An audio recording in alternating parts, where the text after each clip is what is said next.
atas tempat tidur kita itu merasa nyaman dan enak. Ya, mu'afan fi jasadi. Seluruh badan kita terasa sehat. Ya. Wa indana qutul yaum, dan kita punya bahan makanan untuk satu hari. 3 nikmat yang utama ini banyak orang melupakannya. Padahal kata Nabi au kama qala huyizat lahum dunya bihadafiriha. Orang yang punya 3 hal ini sebetulnya sudah diberikan dunia dan seluruh isi-isinya. Ya. Man amina fi sirbihi, siapa yang merasa aman, tidak merasa dikejar orang, diancam, ya, atau ketika kita keluar rumah takut ada bom, takut ada orang mau nembak, tidak ada. Kita merasa aman sekali, dan itu adalah hari-hari kita. Tapi kadang-kadang kita lupa untuk bersyukur. Ya, tangi turu seluruh anggota badan kita, mata nih melek, telinga nih bisa kerungu, sikile nggak pelaku ya enteng, ya orang nana masalah apa-apa, nafasnya longgar. Ini kok nggak disyukuri? Khawatirlah, inna adzabila syadid. Khawatirlah nikmat-nikmat Allah yang terlupakan itu nanti bisa mendatangkan azab atau dicabut kenikmatan itu.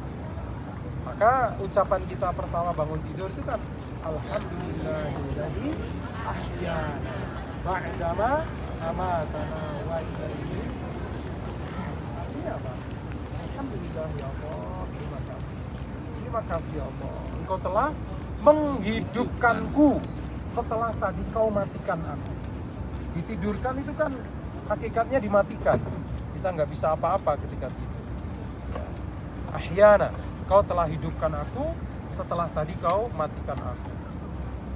Jadi begitu bangun tidur kita merasa bersyukur, masih diberi kesempatan untuk ibadah, diberi kesempatan untuk mengambil nasib kita di hari ini. Banyak orang yang ketika bangun tidur tiba-tiba badannya tidak bisa digerakkan lagi, atau kepalanya pusing, nggak bisa. Oh, kita bangun tidur dengan nyamannya, nggak bersyukur. Nah, ini yang kita khawatir kalau kita termasuk orang-orang yang mengingkari nikmati Gusti. Jadi 3 hal ya. Man amina fi sirbihi, sapa wonge kang rasa aman nalikane di atas tempat tidurnya, sirbun itu. Kalau mau tidur rasanya aman, bangun tidur juga rasa wa mu'afan fi jasadi. Ya, mu'afan fi jasadi. Badannya semuanya sehat. Badannya semuanya sehat. Ada 360 sendi. Seandainya bermasalah 1 sendi aja kita bermasalah. Dan di antara cara mensyukurinya adalah dengan sholat duha 2 rakaat. Seakan-akan kita sedang menebus pemberian Allah yang besar itu dengan sholat duha 2 rakaat. Sholat duha 2 rakaat itu menebus nikmat-nikmat Allah terhadap 369 juta pagi hari ini. Karena itu Bapak Ibu, kalau kita kepingin menjadi orang yang dipilih Allah masuk surganya, bahkan di dunia pun diberi limpahan nikmatnya, disiplinlah dalam bersyukur sekecil apapun. Seperti panjenengan hari ini bisa sholat duha setelah lama, ya, sholat duha setelah lama berzikir, itu panjenengan hari ini tercatat mendapatkan pahala haji dan umrah. Amin. Badan kita belum tawaf, belum sa'i, belum tahallul, belum pakai pakaian ihram, tapi Allah memberikan kita pahala haji dan umrah. Bahkan di riwayat Abu Dawud, Rasulullah mengatakan tamatan. Siapa yang sholat subuh berjamaah, kemudian duduk berzikir sampai terbitnya matahari, tsumma sholat rakaatain, kemudian dia sholat 2 rakaat, maka dia akan mendapatkan pahala haji dan umrah sempurna. Ya. Dan ini bisa sekali kita jalankan ketika kita di tanah suci. Tidak tergesa-gesa untuk pulang ke kamar kalau sedang tidak ada kegiatan. Demikian pula di Makkah nanti. Tapi kalau ada kegiatan ya cepat. Itu sholat subuh langsung. Insyaallah lusa kita ada kegiatan city tour di Madinah, ya kita tidak menjalankan sunnah ini. ini tapi mendapatkan surga. Bapak Ibu, siapa yang disiplin mensyukuri nikmatnya Allah, disiplin for gratitude, mensyukuri nikmatnya Allah sekecil apapun, ya. Habis sholat jamaah, alhamdulillah ya Allah, hari ini saya masih bisa sholat jamaah. Alhamdulillah ya Allah, terima kasih, anak-anak saya sehat, suami saya sehat, ya. Ibu-ibu bangun tidur, lihat suami masih ngorok misalnya, ya.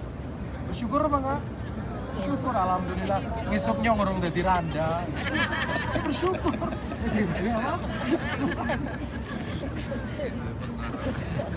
Jangan dilihat ngoroknya, tapi alhamdulillah ridhonya masih bisa aku minta. Ngoroknya nggak apa. Kalau jenengan cara pandangnya itu cara pandang disiplin bersyukur, ngoroknya suami seperti musik simfoni. Mengantar tidur. Karena apa? Orang yang saya minta ridhonya masih hidup. Ustaz. Saya duduk ya.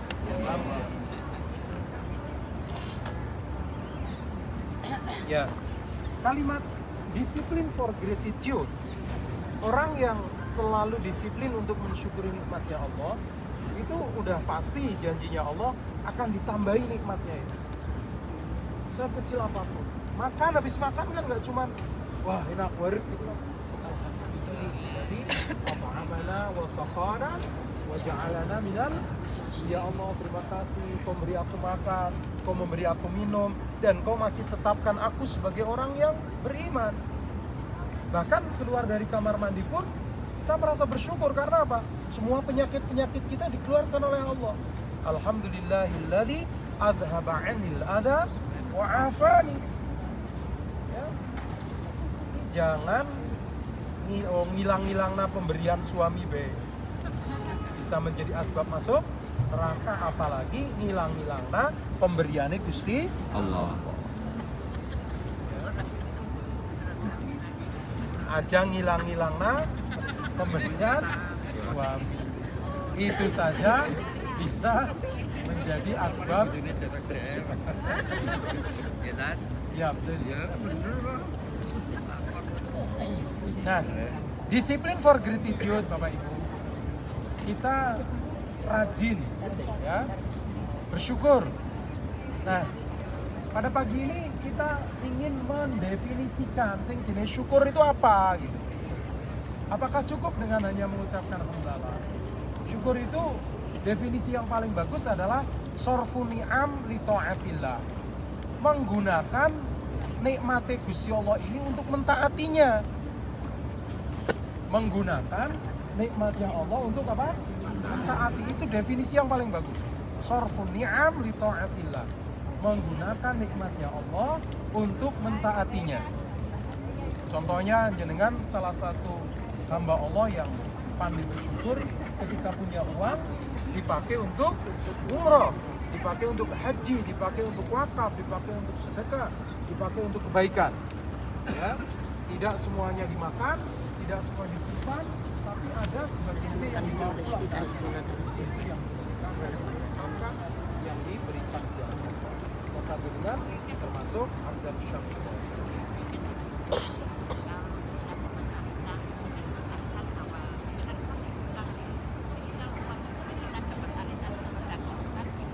Gak apa-apa, sedekah itu dari manapun asalnya, yang penting berasal dari uang yang halal. Tapi kalau berasal dari uang yang haram, itu Allah maha thayyib, tidak akan menerima kecuali yang thayyib. Allah itu maha suci, tidak akan menerima kecuali yang suci-suci saja. Ya? Jangan, moga-moga uang yang untuk membayar umroh ini adalah uang yang halalan thayyibah. Sampai bukan uang yang halal, umrohnya pun sia-sia. Ya, tidak mendapatkan apa-apa. Jawaban kita labbaik Allahumma labbaik tidak disambut Allah. Kembali kepada disiplin for gratitude. Orang yang disiplin untuk bersyukur selalu mengungkapkannya dengan lisan, selalu merasakannya dengan hati, bahwa ini semua adalah pemberian Allah.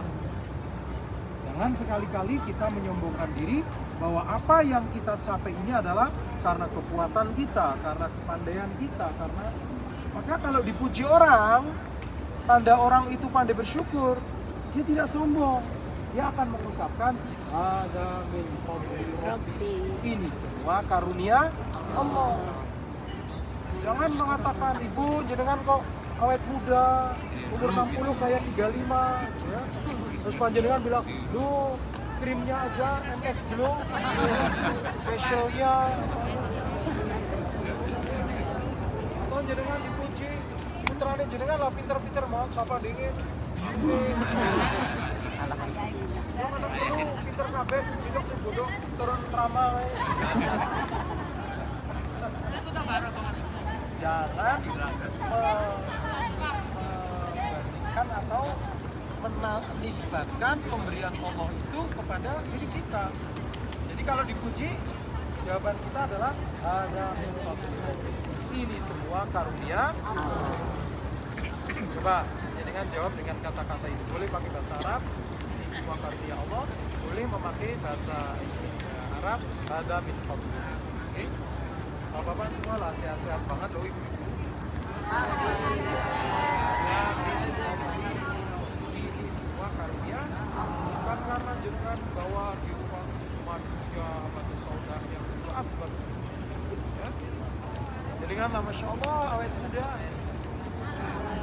Ada min fadli, ini semua karunia itu menandakan bahwa kita bukan orang yang mengingkari nikmatnya.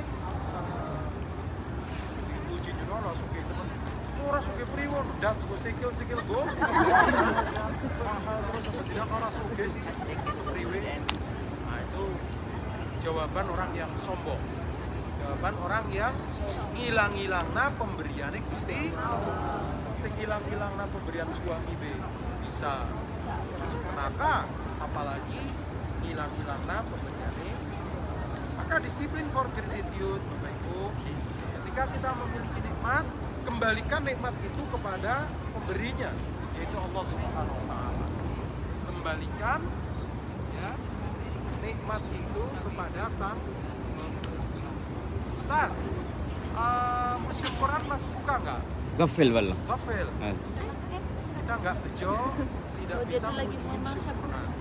Tapi saya akan cerita salah satu ibu-ibu yang sangat bersyukur kepada Allah dengan waktunya dan keahliannya, akhirnya menghasilkan karya besar. Yang pertama namanya Fatimah Hani, orang Mesir. Dia kaya raya, ya.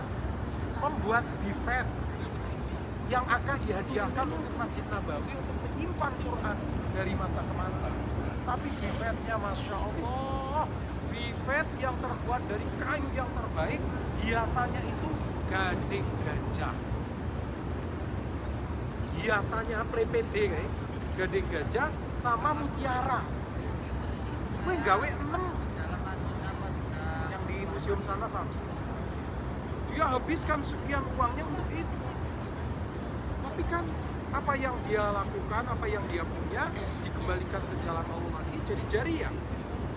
Coba kalau dia tumbuk-tumbuk saja dan sekarang dia mati, duitnya hanya milik siapa? Anak-anaknya. Yang kedua, ya, seorang ibu dari Pakistan. Dia guru SD. Mulai menulis Al-Quran itu di usia 30 tahun. Dan nulis Quran 30 juz menghabiskan waktu 15 tahun. Sangat berbeda. Di Quran ini 10 apa namanya jilid, satu jilidnya 3 juz. Dia habiskan waktunya selama 15 tahun untuk menulis Al-Quran. Jadi tidak digunakan 15 tahun waktunya untuk nonton drama Korea. Ya, digunakan waktunya 15 tahun untuk nonton sinetron. Sinetronnya apa sekarang? Kenal? Malah orang ngerti. Setelah 15 tahun Qurannya jadi, apa yang dilakukan? Dia merenda. Huruf-hurufnya itu direnda. Habis waktu 15 tahun lagi. Jadi separuh hayatnya dia berkhidmat kepada Al-Quran. Sementara kita baca aja males. Dia 30 tahun otomatis menulis yang membaca, mengetahui maknanya. Masya Allah. Kemudian di Museum Quran sana ada Quran yang terbuat dari emas tintanya. Dan itu umurnya ada yang 1000 tahun, 1200 tahun. Dia kerja, berdagang, menghasilkan uang, uangnya diberikan emas, emasnya lelehkan, kemudian dibuat nulis Al-Quran. Masya Allah. Itulah orang yang cerdas, Bapak. Orang yang cerdas adalah orang yang pandai bersyukur. Dan orang yang pandai bersyukur sejatinya orang yang paling timan maring Gusti Allah. Karena apa-apa yang disyukurinya pasti akan diberi berkahnya, diberi tambahan luas nikmatnya. Ya. Dengan mensyukuri harta yang dititipkan kepada panjenengan dipakai sebagiannya untuk haji dan umroh. Nanti diganti sama Allah. Dan tidak bakalan jadi miskin sepulangnya haji dan umroh. Itu nyata di dunia, apalagi di ya, waktu yang panjenengan dimanfaatkan untuk baca Quran, untuk ngaji, untuk sholat jamaah. Ya. Ada seorang ibu-ibu tua telepon ke saya. Biasanya kalau ibu-ibu telepon ke saya itu curhatnya macam-macam. Ada yang curhat masalah keluarga, ekonomi. Yang ini enggak. Ustadz, saya hanya minta Ustadz, tolong didoakan agar saya mudah beramal soleh. Karena apapun yang saya inginkan sudah diijabahi sama Allah, tinggal satu toh. Saya kepingin punya pekerjaan, sudah punya pekerjaan. Saya pengen nikah, sudah dikasih jodoh sama Allah. Saya kepingin punya pekerjaan, diberi pekerjaan. Saya pengen haji, sudah haji. Saya punya anak, dikasih anak. Saya punya cucu, dikasih cucu. Tinggal satu, saya pengen mati husnul khotimah. Tinggal satu itu hidup saya, mati dalam keadaan husnul. Maka Ustaz, tolong bantu doa saya agar saya bisa beramal soleh dengan gampang, ringan, beramal soleh. Kita udah 40 tahun ke atas ini kan, harusnya apa? Qasirul amal, bukan tulul amal. Kita udah 40 tahun ke atas ini kan pandai bersyukur, kemudian tidak panjang angan-angan. Kayaknya usia-usia panjenengan wis ora saatnya untuk memikirkan kepengin gawe omah tingkat papat ya, kepengin mobil sing 8 miliar ya. Pamaning kepengin bojo maning kayaknya ora ya. Ora pengen bojo maning kan. Lah. Wis iki angel ya.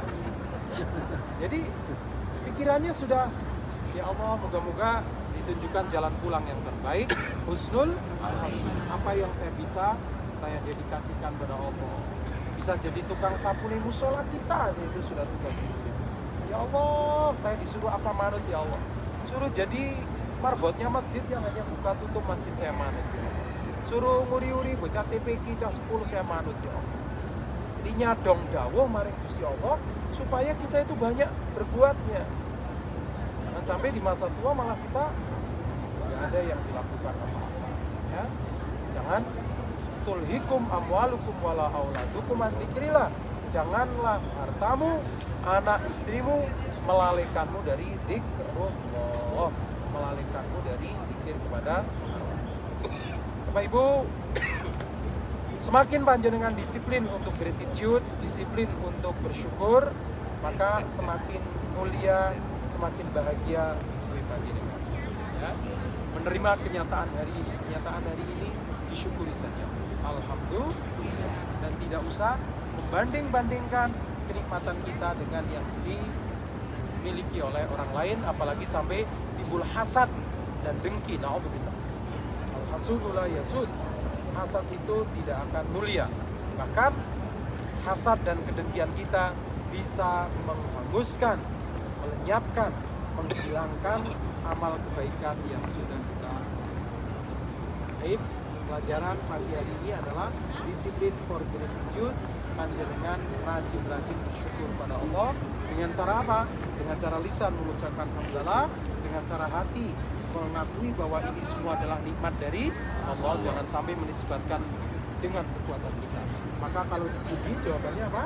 Ada min fadli Robbi. Ini semua karunia Allah. Ini semua karunia Allah. Ini semua keziman. Baik, Bapak Ibu, saya mengingatkan lagi waktu kita masih panjang sekali, ya. Di Madinah kita masih sampai hari Sabtu. Nanti di Mekah masih 8 hari lagi. Maka diatur ritme istirahatnya. Saya dengar dengan jam 1 wis pada bangun, pada nyuci, pada kemudian kurang tidur. Akhirnya pening, pusing, meriang. Ya. Istirahatnya yang cukup. Nanti pulang makan boleh istirahat. Ya. Jangan di masjid, kena AC sehari itu kuat. Habis itu 3 hari nggak ke masjid. Rugi nggak? Karena sakit. Nah, satu lagi yang paling penting adalah selalu minum walaupun tidak haus. Buktinya jenengan itu kurang cairan, buat minumnya banyak jenengan nggak beser. Dan kalau siang melihat angin yang ini ada ini itu akhirnya nggak tadi jatuh loh. Jadi keluar rusak hilang. Rusak